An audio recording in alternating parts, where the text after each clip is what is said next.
My friends, while all the headlines are dominated by Trump, potential peace negotiations in Ukraine, as well as with the growing tensions between the United States and Europe, in the meantime, Russian soldiers are sharpening their shovels.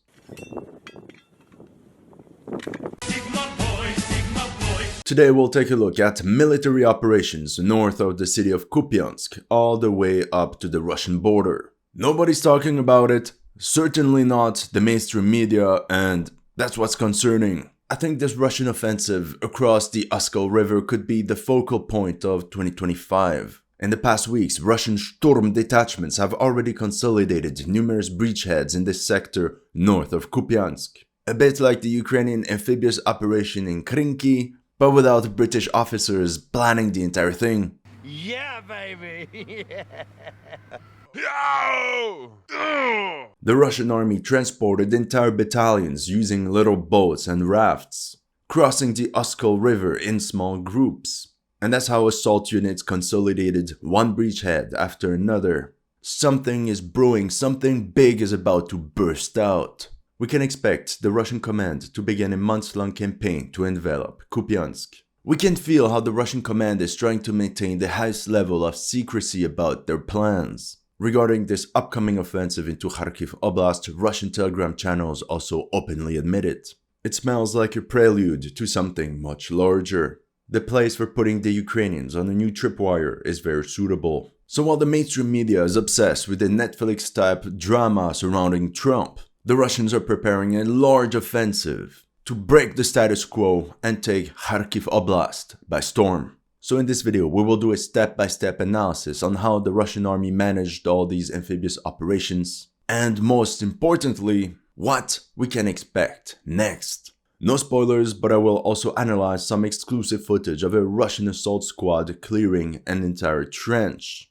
More on that later. Welcome to HistoryLegends, and here are the latest news of the Russo-Ukrainian war. If you're new to this channel, make sure to like and subscribe. As you know, some of my Ukraine videos have been targeted with limited or no ads. So make sure to check out my Patreon or PayPal to keep the show running. Thank you to everyone that has already helped, and welcome to the headquarters. Let's start with the overall Russian objective in this campaign. Kupyansk, a town of about 25,000 people before the war. From an operational perspective, we can see that after months of offensive operations in the Pokrovsk sector, the Russian command now redirected its effort 200 kilometers to the north in the Kupyansk direction, which is now becoming a priority for the Russian army staff. It is strategically significant because it represents an important logistics hub for the armed forces of Ukraine, as it connects areas at the rear with forward positions. Kupyansk controls key roads connecting the northern regions of Kharkiv Oblast with the rest of Ukraine.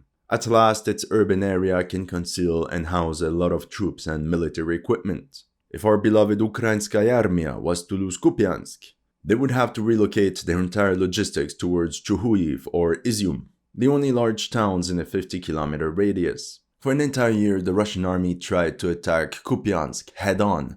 Actually, no, it's a lie. It's been 2 years. It was very painful. As you can imagine, if it's been 2 years you're trying to get in, it's not going well. On the 19th of October, they did manage to break through and reach the Oskol River south of Kupyansk, but only made marginal gains since then.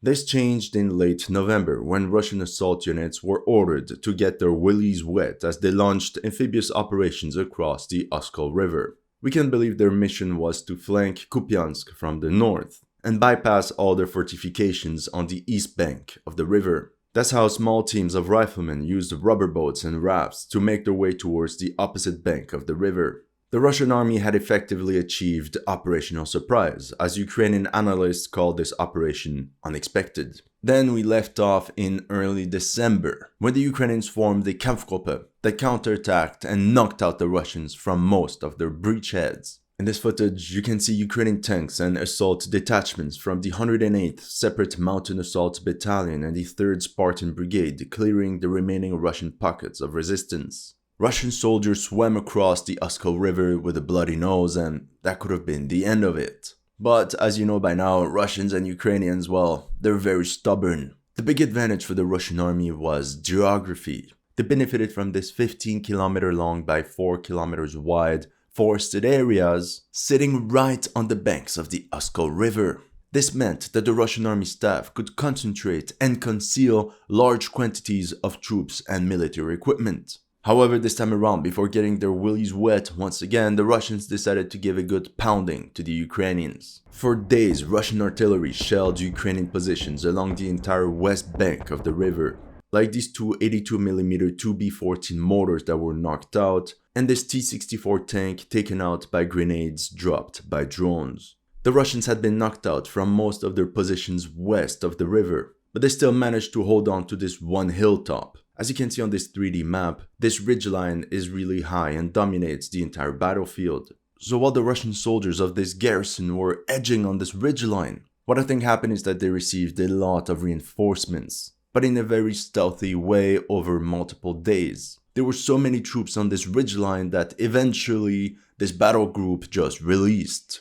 That's how on the 14th of December, Russian forces came back and completely swarmed the Ukrainian fortified bastions overlooking the river. This grouping advanced 1,300 meters forward and even managed to get a foothold in Dvorichna, where they advanced into the urban area 400 meters beyond the river. Meanwhile, a second group crossed the river somewhere here and established a bridgehead on this ridgeline. What's funny is that during World War II, the German command told its frontline units to never let a Soviet bridgehead stand, no matter how small it was. They ordered immediate counterattacks because if it wasn't done, overnight this bridgehead would grow into an impregnable fortress.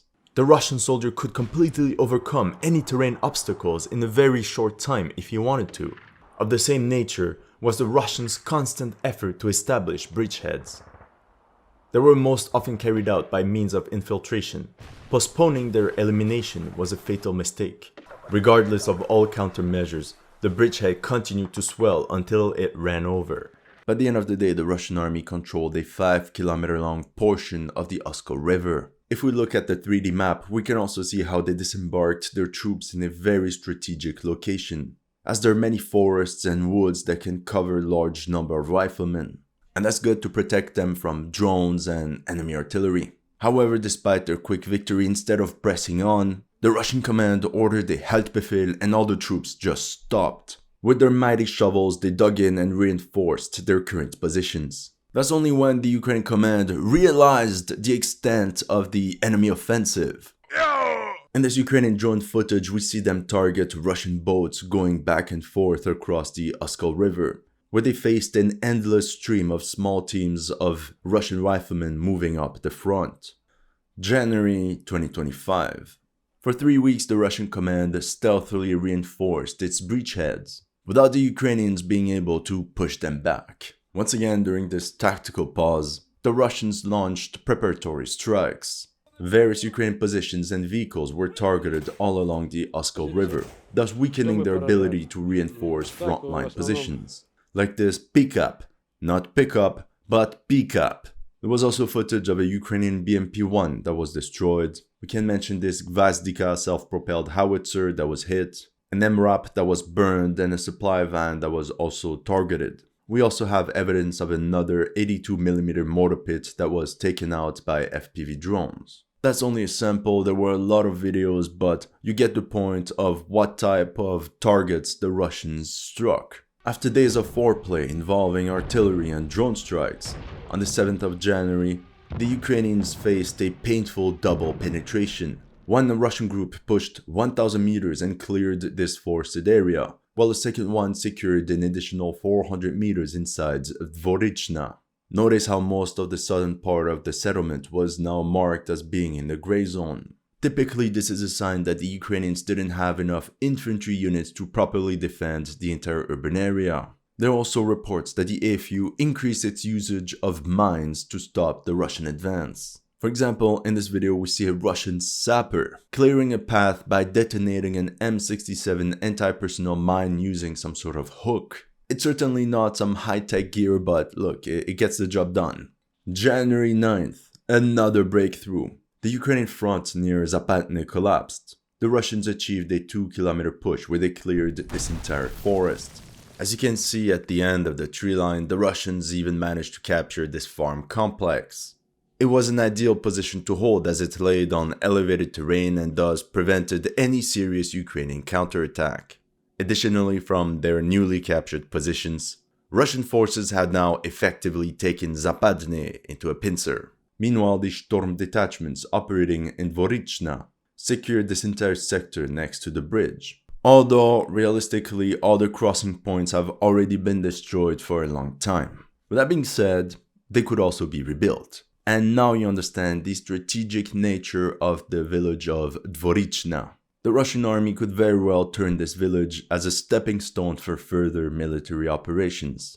That day, Russian forces also managed to get a foothold on the northern outskirts of the village. With this latest attack, the Grey Zone expanded and covered 3/4 of the settlement. In this video from the 9th of January, you can see Ukrainian soldiers of the 1st Company, 8th Battalion, 10th Mountain Assault Brigade Edelweiss, asking for more drones and electronic warfare assets. So we know this brigade is defending the Oskol River. 2 days later, there was also this video showing a Swedish-made CV-90 being stopped by swarms of kamikaze drones. This vehicle most likely belongs to the 21st Mechanized Brigade, commonly nicknamed the Swedish Brigade. On the opposing side, we have this video of drone operators of the 16th Special Purpose Brigade tracking down entire squads of Ukrainian soldiers. We could think that this brigade is active on the Oskol River front, but at the same time I found some of their drone footage all along the Luhansk front, over 100 kilometers. So this is probably just a unit of drone operators. Meanwhile, a lot of artillery strikes were carried out by batteries attached to the 6th Command Arms Army, probably the formation tasked with breaking through the Oskol River. For days, the battle was raging in Dvorichna. The Ukrainian command sent a lot of reinforcements and supplies to hold the line. Here we see a Ukrainian vehicle that detonated on a mine 4 kilometers from the contact line inside friendly territory. Since that happened on a path that was already cleared, it's most likely the result from a Russian ambush where they remote mined the entire sector. As a result, this could possibly mean that it became very difficult for Ukrainian vehicles to operate in this area west of Dvorichna. In the same sector, the tandem of Russian artillery and drones sniped a number of Ukrainian vehicles, whereas this helicopter-launched Kh-39 Elmore targeted this UAV control center. Russian drone operators also took out this repeater antenna, a device employed by Ukrainian drone operators to increase the coverage range of radio and cellular signals, enhancing communication with the FPV drones over longer distances. With these repeater antennas, drone operators don't have to sit right next to the front, but they can be located 20 kilometers at the rear. But if you destroy these antennas, the entire chain of control is broken. It's not a surprise that by the 19th of January, Russian storm detachments made some more gains and Ukraine lost a good chunk of the northern sector of Dvorichna, an area a little bit less than 1 square kilometer. Meanwhile, forward elements of the Russian army started flanking the village of Zapadne. 24 hours later, the Ukrainians retreated from the southern sector of Dvorichna after this 2,000-meter dash by Russian troops. That same day, Russian artillery heavily shelled these woods with TOS-1A thermobaric rockets. And the pounding was not over for Ukraine because fiber optics drones also double-tapped this Ukrainian M113A2 APC in the same sector. Meanwhile, Russian recon squads started carrying out infiltration missions toward this farm complex just outside the village. Since the Ukrainians were losing control of Dvorichna, these woods and this agricultural compound served as forward operating bases to maintain command and control over the northern part of the village. Ultimately, since the Russians were focusing a lot of their resources in this area, it could also indicate that the Russians were preparing for a big push north of Dvorichna, towards the village of Fiholivka. By the 23rd of January, Russian storm detachments swarmed this force near Zapadne, thus marking the furthest point west beyond the Russian bridgehead on the Oskol River. And that's also where we got an exclusive footage of a firefight that happened somewhere in that sector. It's early in the morning, it's still night, and we see a fire team of 6 Russian soldiers in some woods. Using sniper fire, they take down an enemy and pin down the entire group of defenders. Seconds later, they launch an all-out assault. Explosions detonate left and right as the stormtroopers leap from one tree to another in groups of 2. They approach enemy bunkers and throw grenades in each one of them. Moments later, they carefully progress inside enemy trenches. The soldier fires a GM-94 pump-action grenade launcher in support of the attack, a weapon typically utilized by Spetsnaz operators. The assault team then eventually reaches this checkpoint, so that they can respawn if shit hits the fan. In a very intense battle and almost claustrophobic, the rifle squad navigates from one dugout to another. In this frame, we see 4 soldiers cornering some enemy position, one of them emptying his entire mag on one of the openings. The Ukrainian defenders knew they faced some specialists and they were just hiding. It was better for them to wait, because if they went out right away, they knew that the Russians would release everything turn by turn right on their face. After clearing this entire trench bastion, the attack squad set everything ablaze. Only then did the Ukrainian soldiers come out with their hands in the air. I counted 4 to 5 Ukrainians that were captured, and we have visual evidence of about 3 fatalities among the defenders. After that, the Russian assault squad went back to friendly lines with all the loot and POWs. As you can see, the attacker doesn't necessarily lose 3 times more men than the defender. In this case, I think mostly due to the surprise effect, the attackers lost 0 guys, while they inflicted 8 casualties on the defenders. Anyway, that was pretty much it for the month of January. Nope, that's a lie, because on the 31st of January, the Russians wanted to end the month with a remarkable bang as they launched a renewed amphibious operation against Novomlinsk. Again! They disembarked troops at 3 locations and the settlement fell instantly. GG, well played.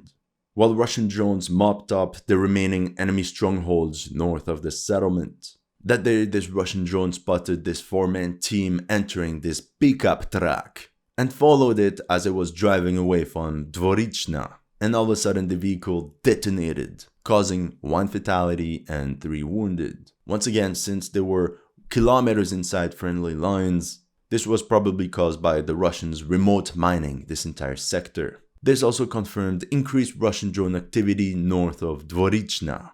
February 2025. As a summary, between December and January, the Russian 6th Command Arms Army managed to secure 3 bridgeheads over the Oskol River. Without any major Ukrainian counterattack to be reported, the Russian command had effectively struck one of the weak points of the Ukrainian front. It's also important for you to understand that these gains were made possible only using light infantry units. I haven't seen any Russian armored vehicles being used in this offensive across the Oskol River. Everything was achieved just with infantry supported by drones and artillery. And who knows, perhaps even some donkeys. We start the month of February with an impressive Russian feat of arms. 15 kilometers north of Dvorichna, 2 Belgian AIFV BC-25 APCs and a Canadian Russell Senator were destroyed while camouflaged in a warehouse as a result of a visit by a Russian Santa Claus. Now you also understand why Russian artillery strikes and FAB bombs often strike random warehouses far away from the front. Russian forces renewed their offensive across the Oskol River on the 4th of February and advanced 1.7 km to the west, clearing the riverbank and securing a foothold inside Zapadne. In this Ukrainian drone footage, we can see the small Russian rifle teams that pushed inside the village and how they got bombarded by Ukrainian artillery. So after this attack, the Ukrainian command focused all its attention and resources there. It's a trap! That same day, 30 kilometers to the north, Russian forces also crossed the Oskol River near Topoli, a settlement sitting right on the Russian border. As you can see, they secured 2 small bridgeheads. One of these bridgeheads secured this forested area right along the river. Although it doesn't look very impressive, there's this 600-meter long tree line that goes directly inside the village of Topoli.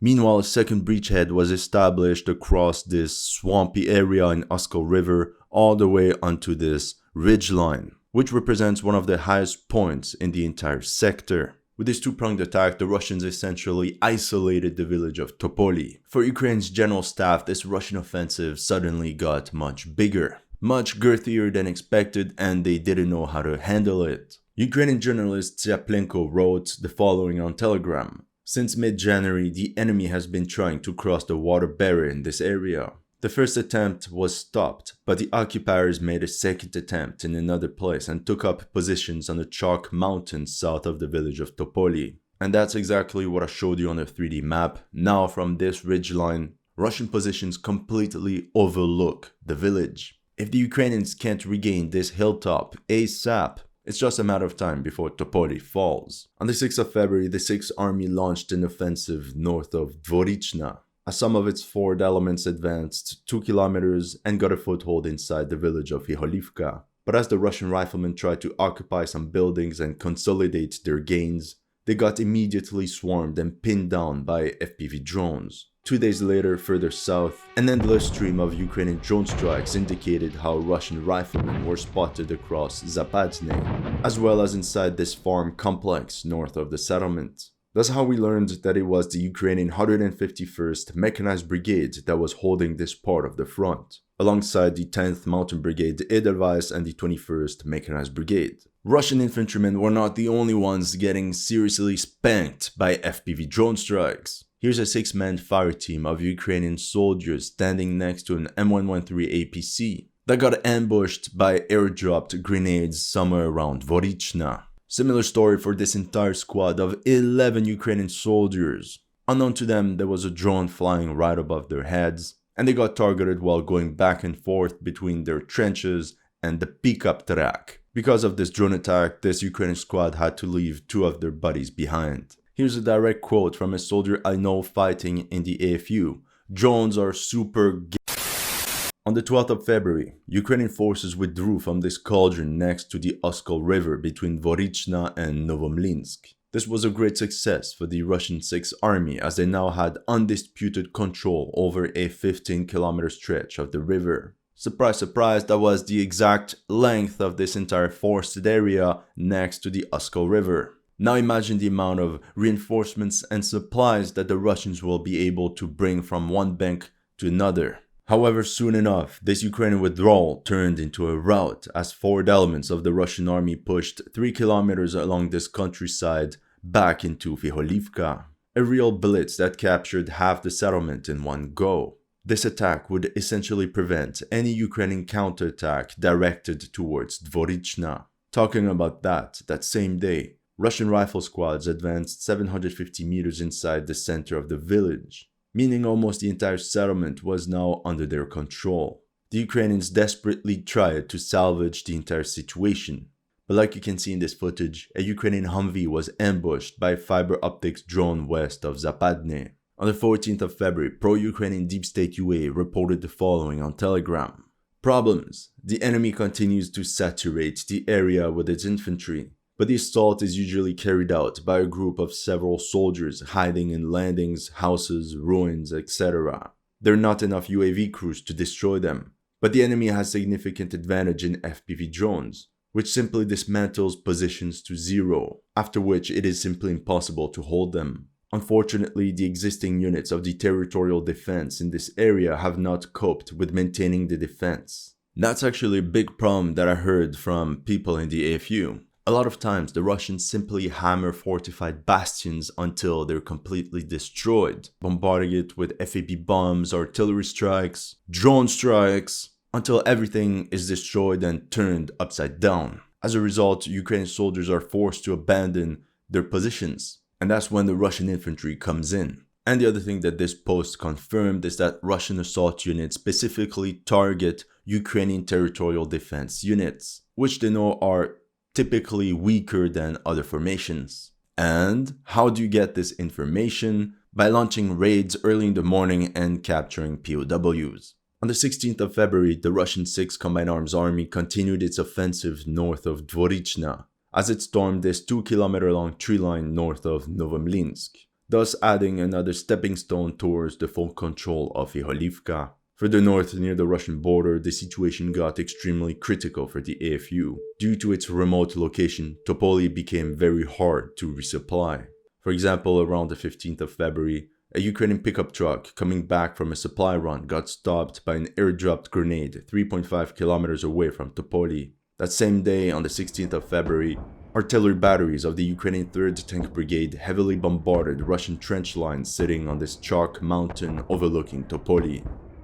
It's very interesting because now we know that we have elements of the 151st Mechanized Brigade, the 21st Mechanized Brigade, the 10th Mountain Brigade Edelweiss, and now the 3rd Tank Brigade as well.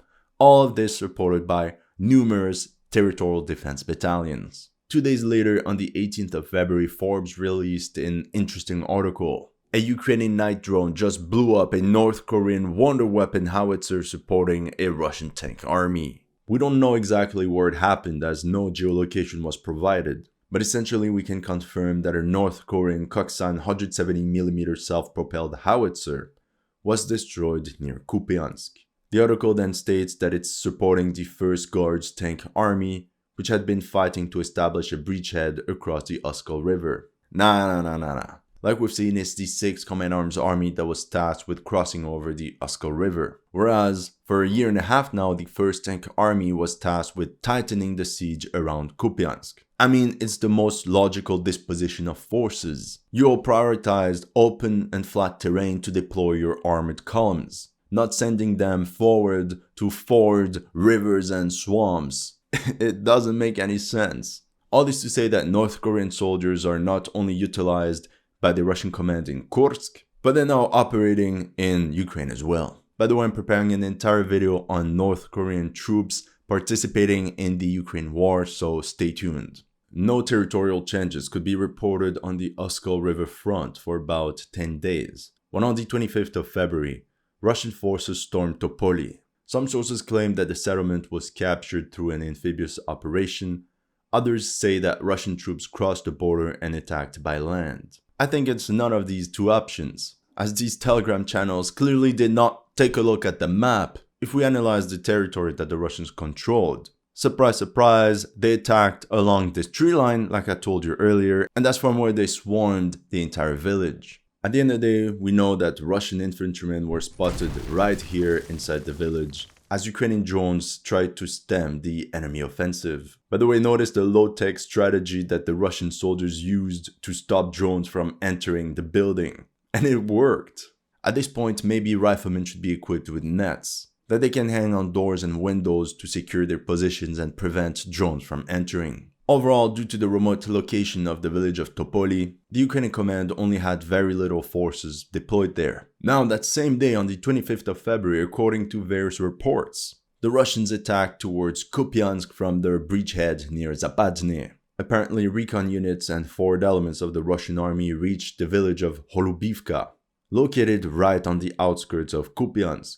We can also mention how these two Ukrainian vehicles were roaming in this area between Zapadne and Dvorichna, near this agricultural complex I told you about, most likely to rotate and resupply friendly units. But eventually they got spotted and one of them got destroyed by Russian drones. Like I told you in the introduction, I'm convinced that this operation across the Oskol River will play a major role in the Russian battle strategy for 2025. So let's analyze how things could play out. Since the Russians are the ones on the offensive and that they have the initiative, we'll take the perspective of the Russian command. Option 1. From their positions around Zapadne and on the outskirts of Holubivka, the most logical maneuver would be to push south along the Oskol River and capture this set of villages. Another benefit is that there's a lot of forested areas that can be used as stepping stones. The biggest one seems to be Kindrashivka, so we can expect heavy fighting to take place in this area. Once this is done, the Russian 6th Combined Arms Army will be able to storm the western bank of Kupyansk, and thus pin down a great number of Ukrainian troops. But before launching any general assault, they will need a lot of reinforcements that will have to cross over the Oskol River. In the worst case scenario for our beloved Ukrainskaya Armia, the Russians successfully encircle the western side of the city, or even just storm the entire west bank. As a result, to prevent a complete encirclement, this would force Ukraine's general staff to completely abandon all the fortifications and their entire bridgehead east of the Oskol River. Realistically, the march on Kupyansk will be very difficult for Russian forces. For logistics reasons, because they have to ford everything across the Oskol River, they will need a lot of reinforcements, including armored vehicles. And because of the strategic nature of Kupyansk, we can also expect the Ukrainians to send a lot of reinforcements in this area. So let's take a look at option 2. In the north from Topoli, the Russians will most likely try to attack Kamianka. I think they could be using a dual maneuver to strike both from land and through a river crossing operation. The benefit is that it will open a wide corridor with the Russian border, which will allow large armored columns to come as reinforcements and support the entire offensive, without having to risk these vehicles across pontoon bridges and river crossings. Proceeding from there, the Russians will push Zapad, full west, a move that can be combined with a push out of Iholivka. The big battle will then be over the control of Kolodyazny, this village where the Belgian and Canadian vehicles were destroyed inside the warehouse. Simultaneously, as part of option 2, Russian assault detachments positioned in Zapadny and Dvorichna could attack towards the settlements of Kutkivka and Ritkodub. The first objective would be to swarm this forested area in a pincer maneuver and eliminate this Ukrainian stronghold. Securing this area would also secure the entire bridgehead by giving it more breathing room. Once all these positions are conquered, the Russian 6th Command Arms Army can launch a two-pronged attack towards Veliki Borluk. I know, it's almost 30 kilometers away from the Russian bridgehead, but hear me out. If we zoom out, we can see how this town holds a strategic central position in this part of Ukraine. Of course, it's easy to draw arrows on a map, but in reality all this might take a while, several months at least. At the same time, it's important to note that it will be very hard for Ukraine to supply all its units in such remote areas. Let's say that hypothetically the Russian armed forces capture Veliki Borluk.